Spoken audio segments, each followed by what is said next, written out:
So I think every constituent that's there is going to be affected by AI.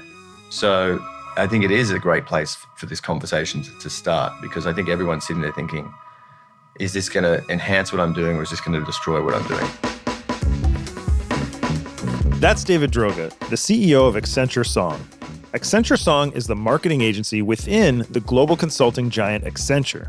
He's easily one of the most successful admin in history, and I'm talking to him at the Cannes Lion Festival of Creativity this past summer. Cannes Lion is the largest annual gathering of brands, ad agencies, celebrities, the media, and just about everyone who touches the world of marketing. It's basically part conference, part award show, and a lot of party. It's all about networking and deal making. So it's the perfect time to talk to Droga about something that's on everybody's mind. Artificial intelligence. Now with AI, it's like just because you know how to make something. Artificial intelligence, chatbots, machine learning. AI companies can hopefully get a topic of conversation around AI. Artificial intelligence. AI. AI. AI. AI. AI. It's really no surprise AI was at the heart of this past year's festival. Since ChatGPT launched 2 years ago, it's just about all anyone in this world can think about, and there's definitely a lot of debate about it. But despite the nonstop theorizing, experimenting, hot takes, and panicking about AI, we are just at the start of this revolution. A revolution that will change the world of advertising and marketing forever. I'm Jeff Beer, and this is Brand New World from Fast Company. Today's episode, Selling the Future.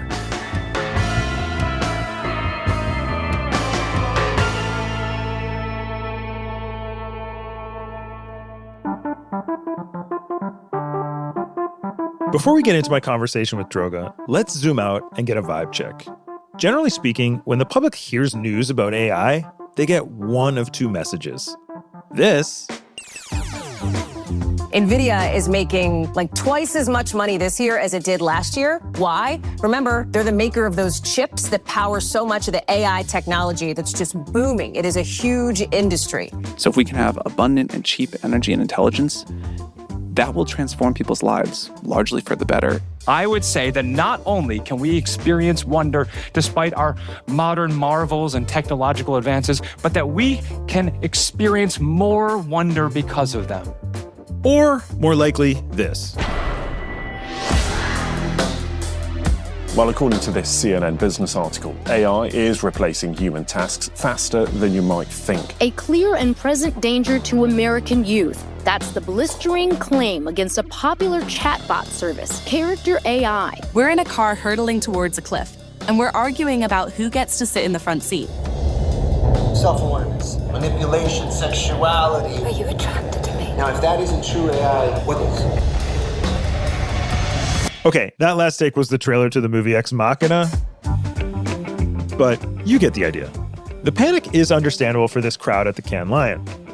OpenAI CEO Sam Altman wrote in his book Our AI Journey that artificial general intelligence will be a reality in the next 5 years or so, and that it, quote, will replace 95% of what marketers use creative professionals for today.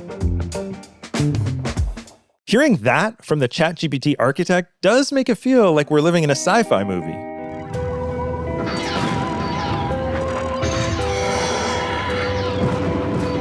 And yeah, if I'm one of those marketers, I might be terrified as well. But we're not there. Yet. Even if the truly earth-shattering changes aren't ready today, how brands and ad agencies use AI is already influencing what they know about us, how they will use that data, and subsequently, how this technological shift will revolutionize consumer and pop culture. For you, dear listener, advertising is probably the main way you're being impacted by AI. The future, my friend, is products. You're a product, I'm a product.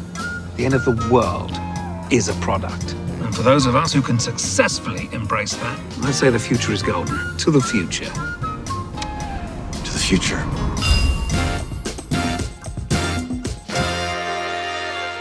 But this isn't the first time the advertising world has seen monumental changes coming. and lots of people are ready to dive in. Now, back to David Droga, starting with a little background. In 2006, he launched the Droga 5 ad agency, and that same year dropped the first ever viral online ad. It was still free for Echo Unlimited, where it fooled media everywhere with what looked like graffiti artists tagging Air Force One. The agency went on to make award-winning work like Under Armour's I Will What I Want with Misty Copeland, Decode Jay-Z for Microsoft, The Great Schlep with Sarah Silverman for the 2008 election, and more. In 2024, his agency, Accenture Song, had an estimated revenue of $19 billion. And back in 2023, their parent company Accenture committed to investing $3 billion in AI over the next 3 years. Before I sat down with David and Ken, he was actually on stage with OpenAI's former CTO, Mira Murati, where they were trying to sell the industry on why AI wasn't a competitor, but a collaborator. That's a theme you're going to hear a lot from tech optimists. I started by asking him about his first experience with the Cannes Live Festival. He won his first award at 19 years old. The first time I came in person was when I was 26, when I was running Saatchi Singapore. Okay. And I was kind of blown away, again, by the scale of it. Did it match your impression? It did, because it was just so exciting to see people who were in a shared industry, which it was smaller, obviously, because it was very much focused on being an advertising festival at the time. Was that mostly then like the attendees and the focus was agencies, the people doing the advertising work and maybe production companies and those relationships? It was almost primarily just that. Okay. It was just advertising creatives and production companies. The promenade and all the beaches were just the networks. You had the DDB beach party, you had the J. Walter Thompson, you had the Ogilvy. So they were the big hitters at the time. So it tells you how the festival has evolved. Well, I was going to ask about that. Like, what? I mean, I've been coming just since 2015, and I've even noticed a shift, and that's definitely far post digital and all that. But from your perspective, how has the evolution of this place, both as a conference and awards, but the general role of it in the industry evolved most? Well, it was a wonderful sort of benchmark as a creative festival. Yeah. But the inflection point was when clients started to come. And I remember the actual time because a lot of people were against it. Okay. And I remember, Procter & Gamble sent a convoy of like 50 or 100 people to learn.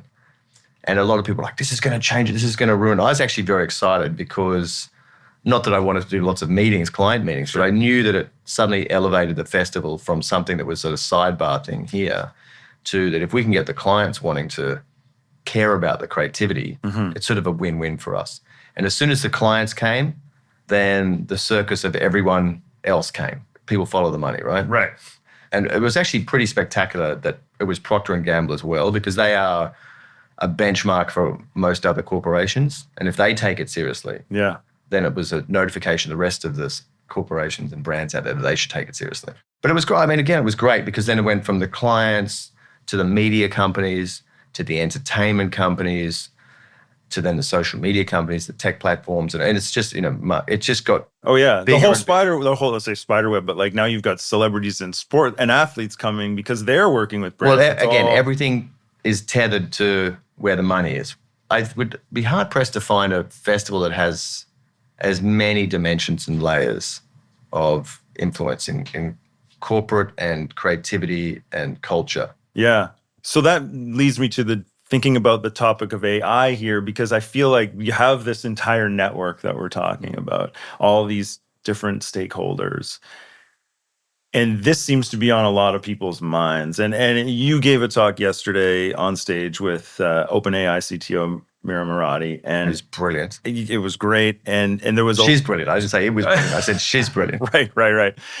We talked before that, and you talked about the goal was like, well, we want to talk about a few of the issues, both the optimism and the anxiety head on in front of this crowd as a place to discuss that in that context.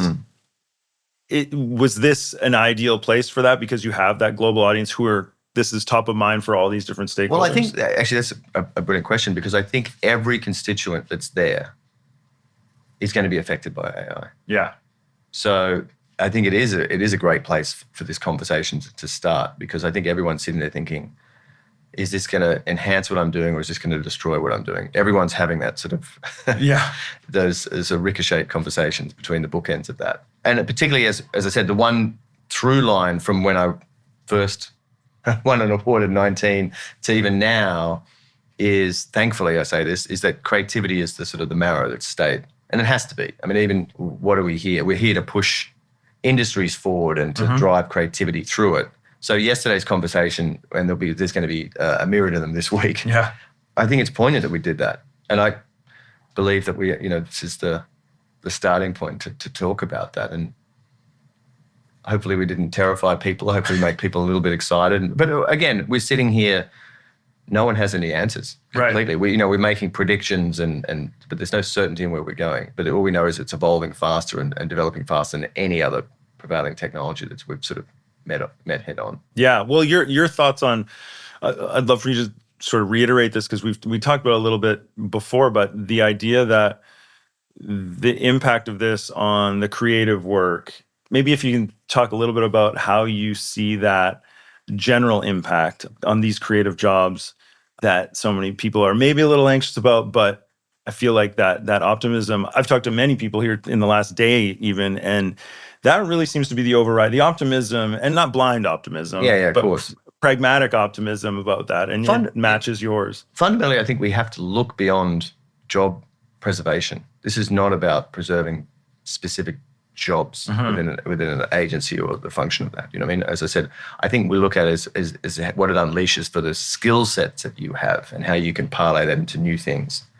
Because AI is going to open up possibilities that we don't understand quite yet. Right. And allow us to do things we wish we could have done or didn't anticipate being able to do. And if we have that attitude, then we will move forward with this wave. We can, as a surfer, we can ride this wave. Right. But if we don't, if we just sort of try and paddle and assume that it's going to go over us or hope it doesn't drown us, we will be consumed by it. Because as I said, there's just in the limited time of people's careers, and it's not just mine, but other people, technology has added different dimensions that allow us, but it has replaced things in it. And there's a wake of jobs that don't exist anymore. Right. But our need to be relevant, to show up for our clients and solve for our clients and connect with the consumers and create meaningful, productive things, that's never going out of style and out of date. But just the levers we have now are changing. You said we don't want to be blindly optimistic. We don't want to be blindly optimistic. We can be cautiously optimistic, but we still have to participate in it and throw ourselves into it and master what we can master in real time. But I think very much so, there's so many careers or job titles that do not exist in the 30 years I've been in the industry, which even hurts me to say that number. God, that don't exist anymore. Yeah. But the sort of output is still necessary, but the job titles and the positions don't exist. Yeah. So I think we have to be open to that. Okay, let's stop. We got to talk about jobs for a minute. At the beginning of this episode, we teased the Orwellian fears about AI. Sentient robots, machines taking over society, the stuff that's filled sci-fi plots for decades. I don't think we'll be living in an iRobot-esque world anytime soon, but the effect AI could have on the job market is very real. And just about every conversation about AI brings up that reality. But in general, the framing you'll hear most often from execs at big companies is that they don't see AI replacing jobs as much as they see it enhancing productivity. Maybe in the aggregate, companies won't be slashing workers, but it's impossible to believe that certain types of jobs and the workers who fill those positions won't be eliminated. We're going to talk to some of those big companies later in the series, but I did get a chance in Cannes to talk to Morgan Flatley. Morgan is the Global Chief Marketing Officer of McDonald's. And here's what she had to say about the impact AI is making at the fast food behemoth. I actually think AI is going to dramatically change our business, how we work, and how we ultimately run our restaurants and serve our customers and market to our customers. So I'm not really scared of it. I'm really excited about it because I think it's going to be such an enabler. But your question, I think CMOs are spending a lot of time, at least what I'm having conversations about, is less about, is it going to kill creativity? I think early on there was worries that it might kill creativity. Yeah. I think there's so much excitement about how it can enable creativity and how it can make us faster at getting to killer creative ideas. That agility you talked about earlier. Yeah, exactly. Like, so what I get really excited about, and the leadership team at McDonald's is spending a lot of time exploring AI right now, is when you think about the size and the scale of McDonald's, and you think about how much creative work we put out into the world, we're going to be able to use a lot of that to get better and better and better in our own models at speed. That I get really excited about. A major marketer like Flatley talking about the use of AI not taking jobs away and not killing creativity is encouraging. But a 2023 study by Forrester Research predicted that US advertising agencies will replace 7.5% of jobs with automation by 2030 thanks to AI. That rounds out to about 33,000 jobs. Where will those jobs be? All over the map. But when it comes to creative, something Ben Affleck said back in November about Hollywood could just as easily be applied to AI's immediate impact on advertising production. I wouldn't like to be in the visual effects business. They're in trouble because what costs a lot of money is now going to cost a lot less. And it's going to hammer that space, and it already is. And maybe it shouldn't take 1,000 people to render something. That's why this is such a polarizing issue in this industry. We're going to take a quick break and then get back to my conversation with David Droga.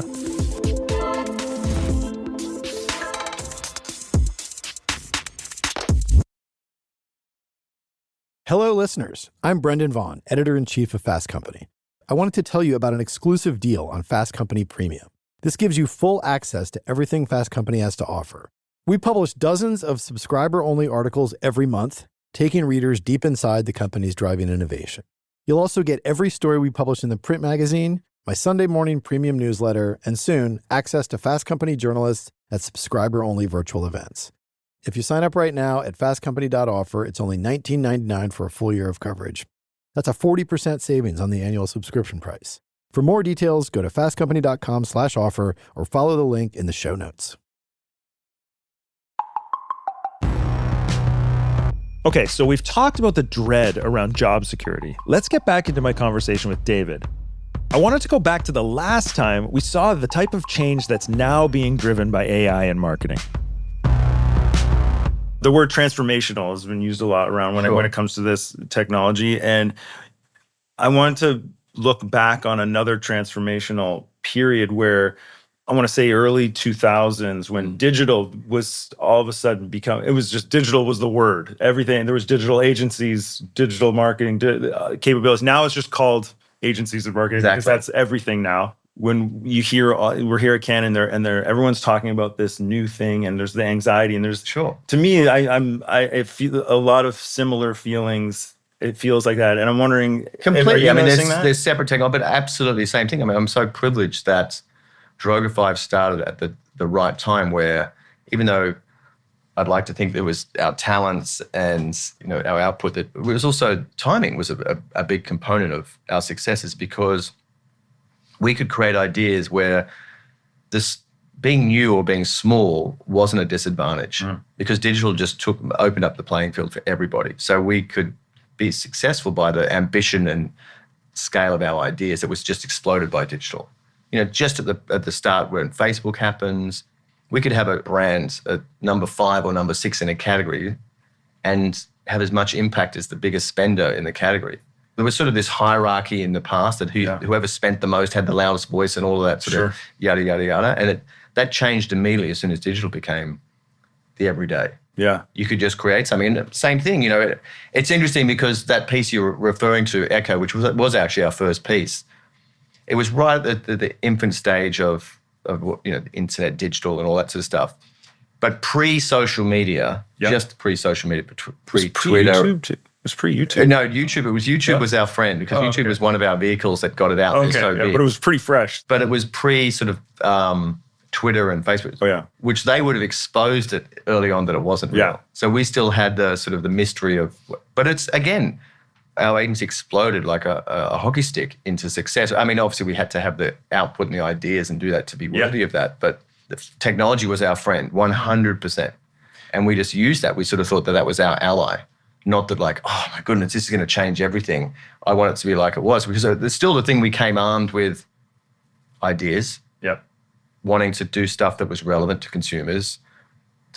crazy ambition that comes with starting something and want to blow things up and compete. You know, all these sort of things that a feisty young company wants to do. Mm-hmm. And I would be thinking that if I was doing a startup today, I'd feel energized the same way. I'd be like, someone's got to tame this thing, or at least hold on to the reins and see where it goes, and we can create new paradigms and new experiences and new ways to do things. Or you can also try and do it from a seasoned vantage point as well. I think it's the mindset thinking that. Is that that was my next question about lessons in terms of dealing with a new reality, or not necessarily new reality because that feels way too broad in general, but more really transformational new tools and how they're being utilized both from a creative standpoint, but also the jobs impacted and all that. Are there any lessons that pop out from that era that you think are best applied to when we're thinking about all the excitement around this? Well, I think, again, a lot of people, as much as we bang the drum about originality and wanting to create wonderful new things, there's a certain reflex in creative industries where they like the familiarity of benchmarks of what was done before. Okay, yeah. And I think that's a safety net that I don't like. I'm always looking forward. And I think how we felt back then was not us against the world type of thing, but it was like we didn't care that no one had done something. We were like, let us try and create some benchmarks and let us try and, that expression, hidden dragons type of thing. Right. That was our attitude, was no one said we can't do it, was more the thing, as opposed to we can do it. So if no one says we can't do it, let's try and do it. Okay.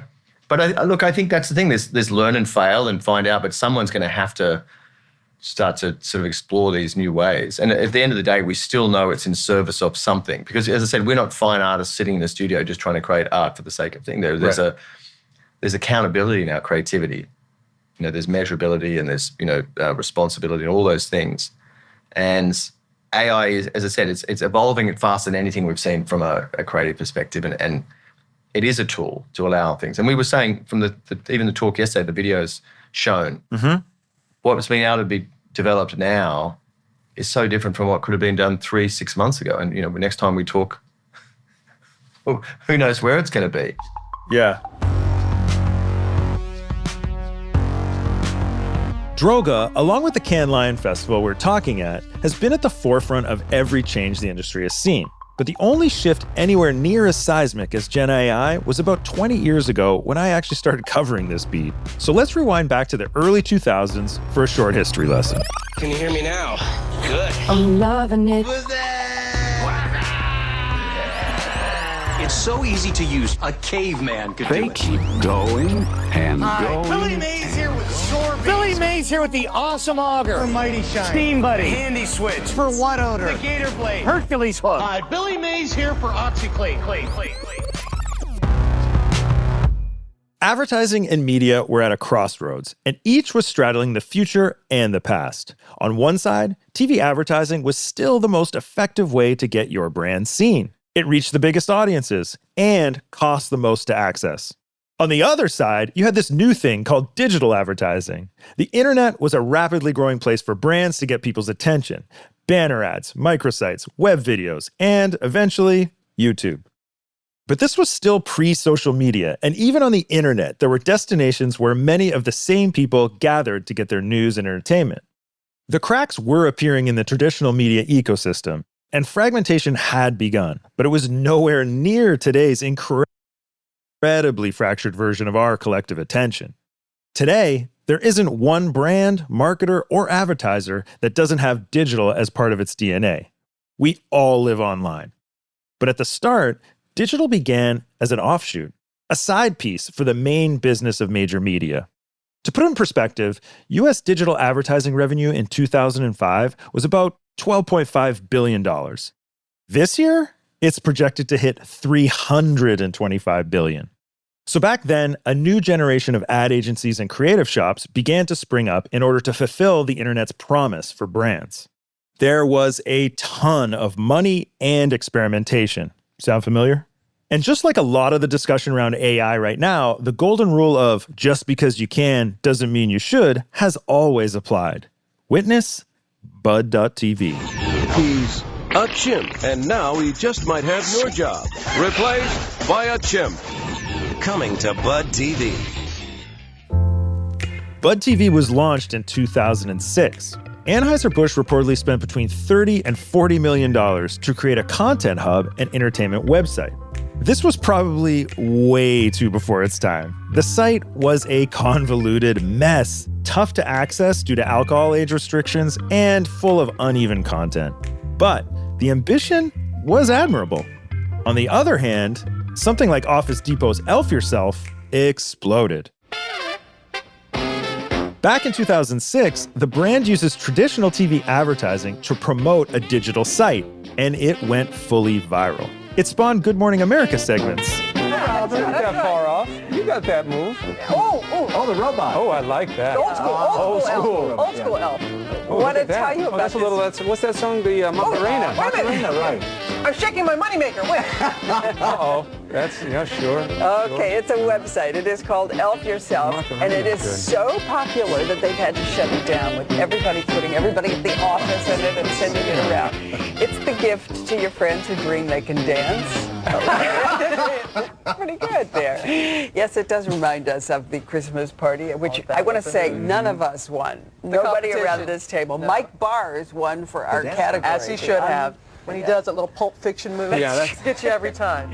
But anyway. elfyourself.com, elfyourself.com. That is if you want to do it. Over the holidays that year, the site had 193 million visitors, and Nielsen Online estimated that 1 in 10 Americans used it. The discussions around digital to that end were very similar to what we hear today around AI. This, of course, appeared to threaten the jobs and livelihoods of many people in traditional ad land. The impact of AI on creative production continues a path the industry began decades ago, as digital production demanded more content faster and cheaper than ever before. All right, that's enough history for right now. Let's get back to my interview with Droga. We pick up by diving into the bane of all creative industries, mediocrity. I wanted to touch on a point that you had brought up with me, and also I think you referenced this in a conversation with my editor, Brendan Vaughn, at one point. And I think yesterday, it's because it's such a good phrase. With me, you said success isn't nostalgic, one. And two, talking about some things maybe don't need to be saved. When it comes to creative industry, whether it's jobs or capabilities, it's like some things are need to transition out. The mediocre middle, I guess, was the term I think you used, which is great. And I'm wondering, when you're saying mediocre middle, what are you thinking about? Like, are we thinking about like the sort of random ads that people just kind of ignore, or the word creative shouldn't really be applied to it? Creative is a beautiful, but very generic word. It's like innovation. I think it's exactly, you just say that and it tries people to imply that they have an innovation department, or that was innovative, or that's a creative. Every company has agency has a creative department, doesn't make them creative. Just a title doesn't distinguish you with anything. I think the thing is, unpacking both things you sort of asked me, I do believe, success is nostalgia, but a lot of people are. As I said, we all have rear vision mirrors, and we want things to be the way they were. It's like every football player. They keep or baseball player, they keep the same haircut from when they had the most successful season, even if it outdates. You know what I mean? And I just think, if we are truly creative people and we want to be at the forefront of things, we have to let go of what's worked for us in the past, because that's what new is, surprising and delightful and opening up new avenues. And it's a hard thing. As a human nature, it's hard to let go of what worked. But the thing about it, as I said, is not all creativity is worth saving. And I know that's a provocation that's probably going to annoy some people, but I really mean it, because I think the thing is, turn on the TV. Just turn on the TV. Look at most advertising. Look at most stuff that follows you online. Most music. Most articles in generic things. Most movies that you sort of watch on a plane. You're like, who wrote this shit? Who's creating this stuff? Like, it's not, does that need saving? I think we were talking about it yesterday, is there's a lot of it's written by something more alarming than AI, which is research and conformity.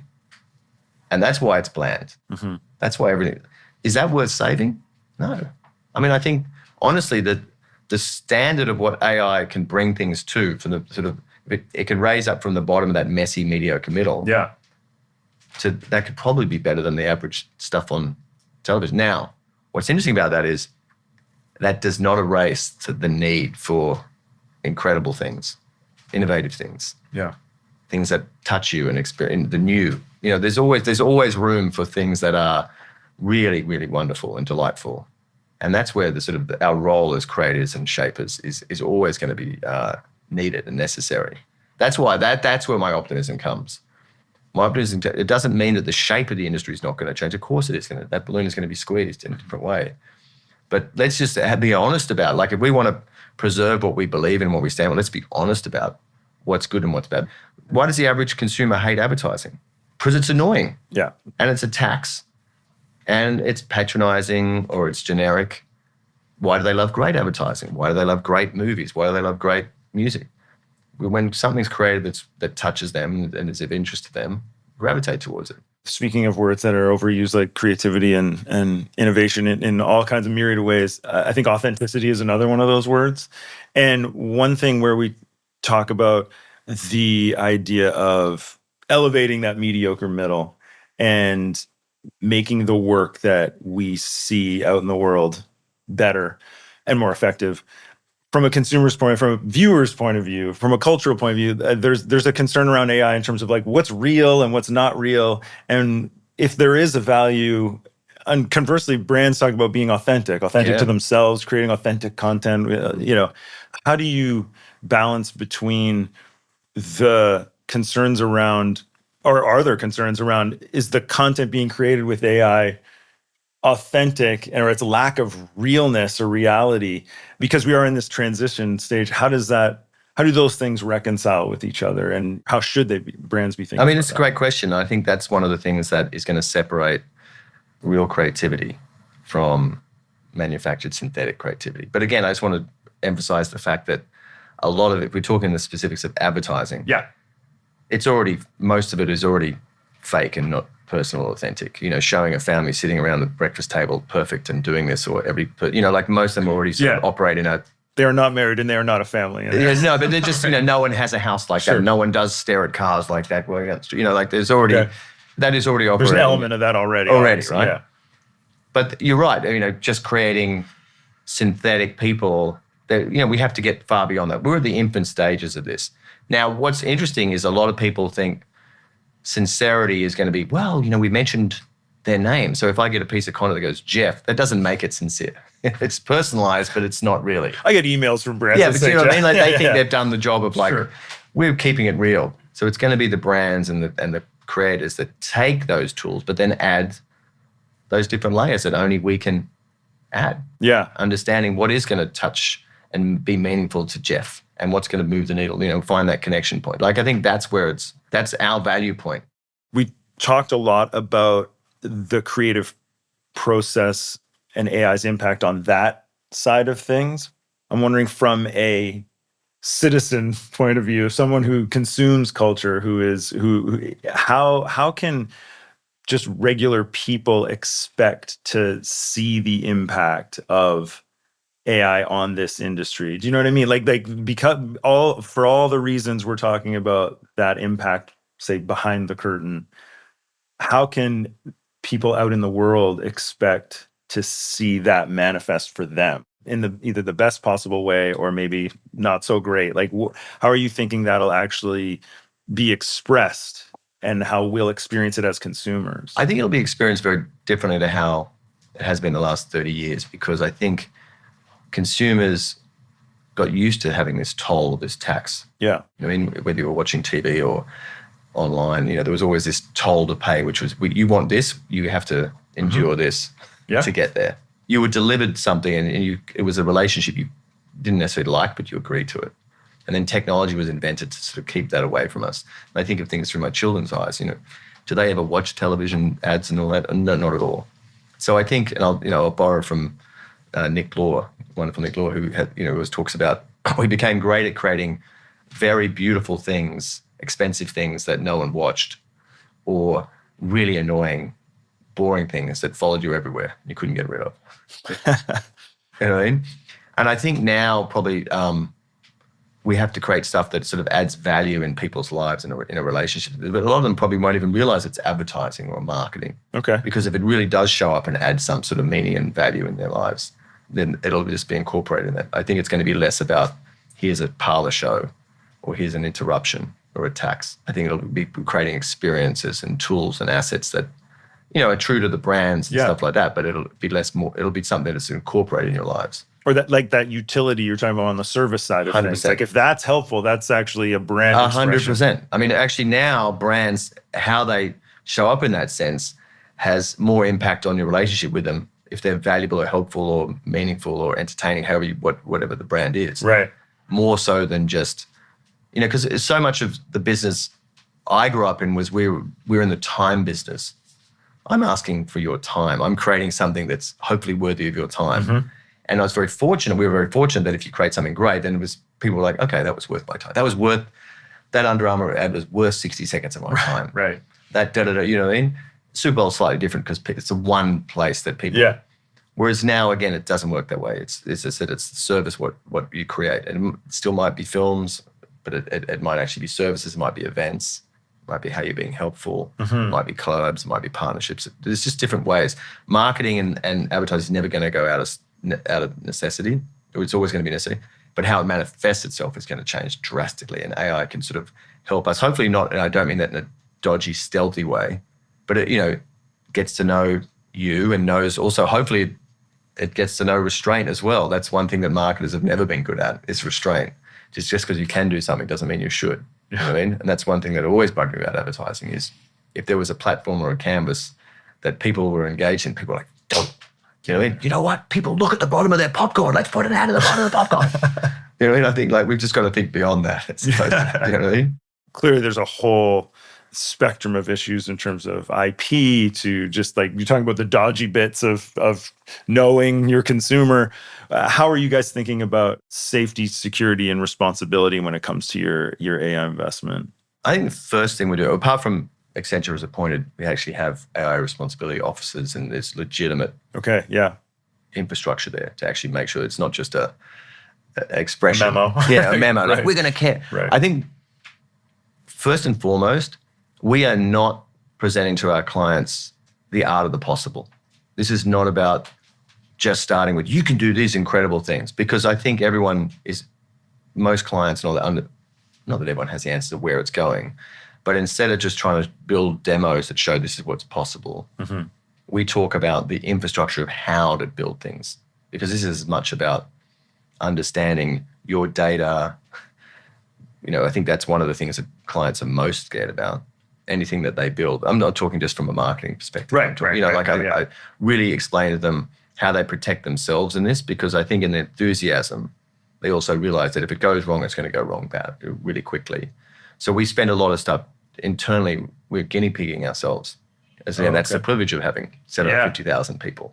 So we don't show anything to clients that we haven't road tested on ourselves in some capacity, because we don't want anyone to get it wrong at scale. So a lot of our investment, as I said, is proofs of concept internally that we're not sharing with clients. But we also, as I said, we don't start our meetings with just showing the art of possible. We talk about data. We talk about what you're building, who you need to hire, what it's. We also a lot of times we're talking to our clients about what this means for your talent and displacement of talent, and how thankfully Accenture at its scale beyond Song really understands that element of business as well. Yeah. So we have departments that are designed to sort of, okay, how can you retrain your staff? How can we get them ready? How can we redeploy them in different ways if you're worried about displacement? So there's a lot of the fundamental. It might be it's very dry and heady stuff that's not exciting for a podcast, but but it's really important. And as Mira said on stage yesterday, we don't get a chance in other technologies to sort of course correct and come back to it. We're like, we'll get back to that. Yeah. With the enthusiasm and excitement for social media, for instance, only now, what the Director General said, was it yesterday? In America, I read this morning, he's advocating that they should put on a health warning on social media. Like cigarette stickers. Yeah. Yeah. Now, I just read that this morning. Sure. And again, it's moving at such a pace and no one can predict. And it is going to be pervasive and it is going to be profound. And there's going to be there's bad actors and everything as well. Of course. As I said, the enthusiasm and optimism that we talk about, I don't want people to think that we're blinkered to. Okay, the optimism and enthusiasm also comes from knowing that we are more measured in this. Right. And it's a weird one because we have to walk at a fast pace because that's the nature of things. Yeah. But we're asking a lot of really hard questions before we sort of present anything. I'm going to go back to the beginning of our conversation for my last question. And obviously, As again, you've said, you can't predict what's going to be even 3 months from now in terms of how the tools are going to evolve and how people are going to be using them. Obviously, with the investment on the back end and the responsibility is a good way to start. We're at Cannes 2024, at Cannes 2025, I'm not going to ask what you think the conversation around AI will be, but what do you hope maybe it is, and where we're at that point? And I won't go farther than a year because that'll probably feel like 5 years. Well, I hope it's not just if we're just celebrating the production side of things, that it took out our ability, film crews and all that. Like, that's not a success for me. That will happen. It'll take out a lot of that, but that shouldn't be the evolution of it. That shouldn't. I want to see categories and things where I didn't know that was possible. And as long as we still have a role in it, we have to have a role in it. That's the thing, because it'll just end up being one generic thing if we don't. That's the most important thing. But who knows? You tell me. Maybe there'll be AI judges. That would be scary. That would be very, very, very scary, and everything it just keeps on giving it to itself. David, thanks so much for taking the time to talk. Absolute pleasure. Cannes always feels like the New Year's Eve of the advertising world, celebrating the work of the past year, but dominated by conversation of what's going to happen next. That's why I wanted to start this podcast here. But it's time to put a cork in the rosé and dip back into the real world. Next episode, I wanted to look at how these tools are being used in practice on a large scale. So I'll be back in New York talking to David Jones, CEO of the Brand Tech Group. Jones's company is at the forefront of AI and ad tech, thanks to a spree of acquisitions over the past 2 years.